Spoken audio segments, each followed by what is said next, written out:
2020 was the year everything stopped, courts shut down, prisons locked tight, and the world went silent. But in the middle of that silence, something unexpected happened. The United States carried out more executions than anyone saw coming, including the first federal one in nearly 2 decades. Some of the men put to death that year claimed innocence until their final breath. Others left behind doubts that still divide prosecutors, activists, and even victims' families. And a few carried stories so disturbing, investigators said they stayed awake for weeks. Tonight, we're breaking down every execution carried out in the U.S. during 2020. The cases that shocked entire states, the controversies that never died, and the last words that still echo long after the witnesses walked out of the room. But the real question is this: why did 2020 become one of the most unpredictable years in modern death penalty history?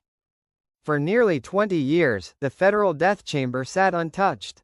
Appeals dragged on, protocols changed, and one delay stacked on another until it seemed like federal executions might fade out completely.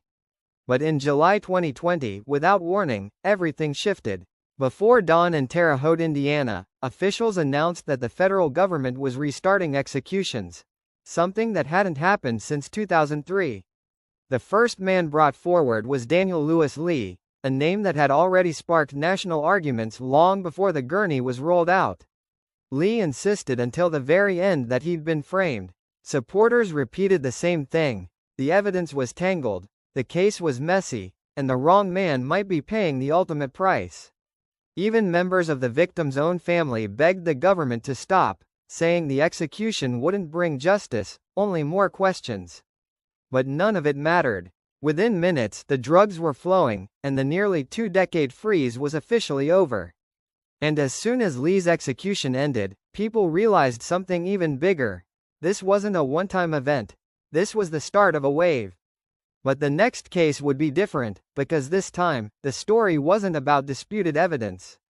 It was about a man whose life took a darker turn long before he ever reached death row.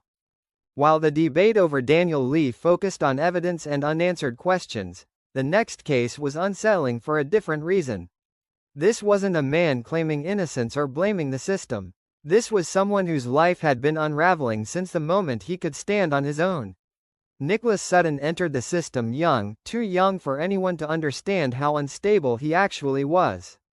By 18, he'd already crossed lines most people can't imagine. The people trying hardest to help him ended up becoming the ones he hurt the most. His grandmother took him in after years of chaos, hoping structure might save him. Instead, she became his first victim. What followed looked like a pattern without a single pause. Friends turned up missing. Witnesses described sudden fights that escalated into tragedies. By the time authorities pieced everything together, Sutton had left multiple lives shattered, and he was barely out of high school. But something unexpected happened once he landed in prison. The violence stopped. For decades, he became the inmate every guard trusted, the one who stepped in during riots, pulled people out of danger, and spent years trying to prove he wasn't the same person who'd walked into the system as a teenager. It didn't matter. His transformation, no matter how real it seemed, couldn't erase what happened outside those walls. And for the courts, that was enough. But the next case wouldn't involve redemption at all.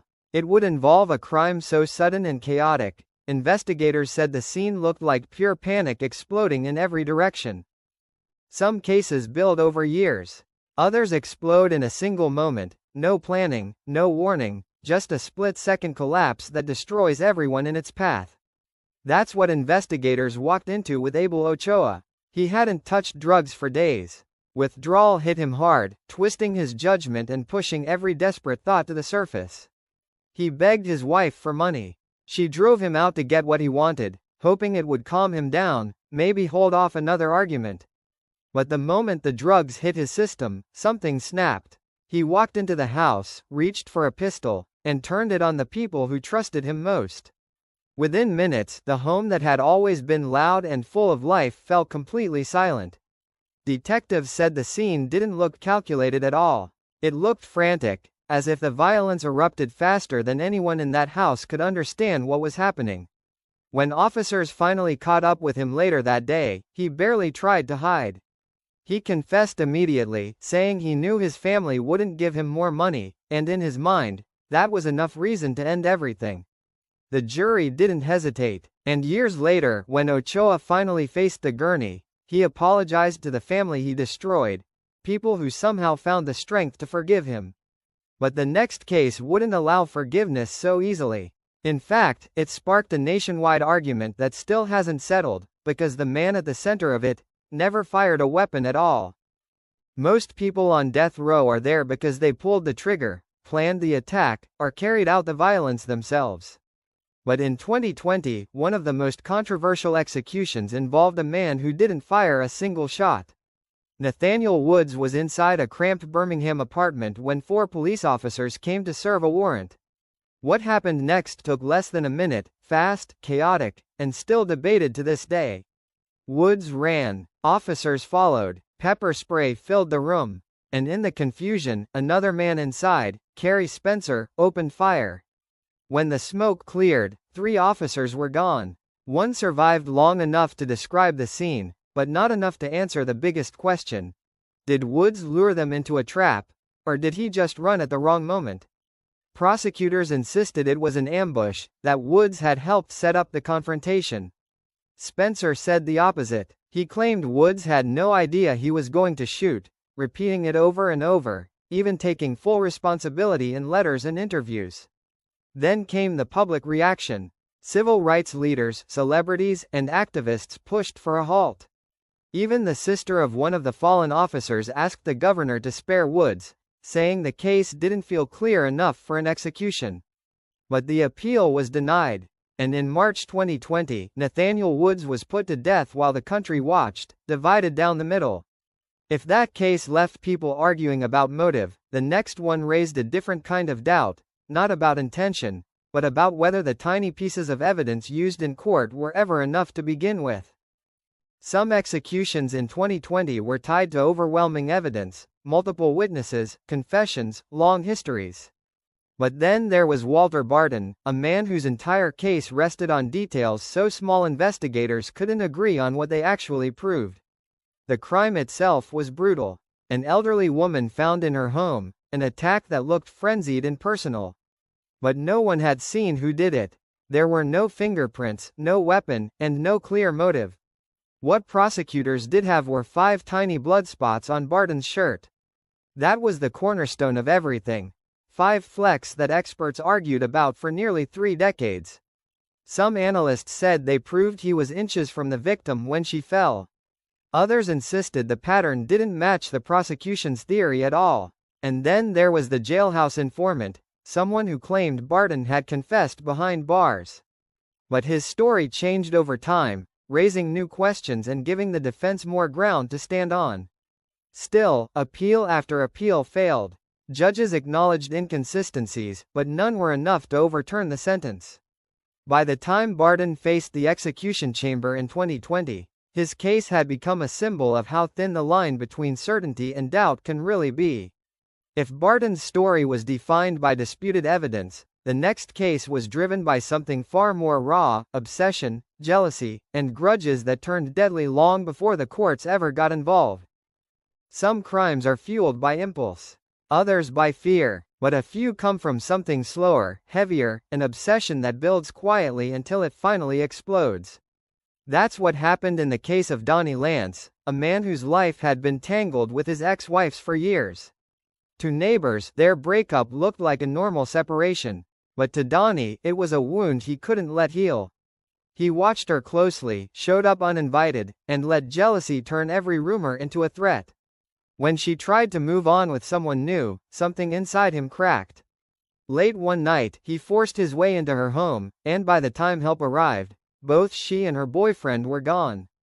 It was the kind of crime investigators described as personal, driven not by opportunity, but by anger that had been simmering for too long. His trial stretched on for years. Psychologists pointed to possible brain damage and questioned whether he understood the weight of what he'd done. But witness after witness painted the same picture: a man consumed by control and convinced he was losing everything. Even after 2 decades on death row, Donnie never tried to explain himself on the final night. No apologies, no last words, only silence. But the year wasn't over. There was still one more execution on the calendar, and it would close 2020 with a final case that left people divided long after the chamber doors shut. As 2020 came to an end, one last name was added to the list. Alfred Bourgeois, a federal prisoner whose case carried its own storm of arguments, denials, and disturbing testimony. He was a long-haul truck driver who had recently gained custody of a toddler he barely knew. Within weeks, the child was gone, and investigators were left sorting through a trail of injuries so severe that doctors said they couldn't have come from a single moment of panic. Family members, neighbors, even hospital staff described signs that something had been wrong long before the final incident. But when Bourgeois faced trial, he denied everything. He blamed accidents, blamed stress, even blamed the people closest to him.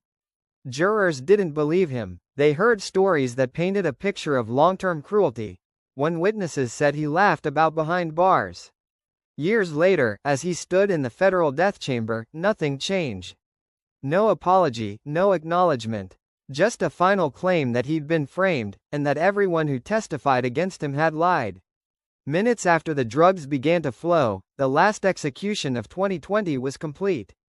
A year defined by shutdowns, uncertainty, and fear ended not with a pause, but with a moment that felt eerily final. A single case closing out the most active execution year the federal system had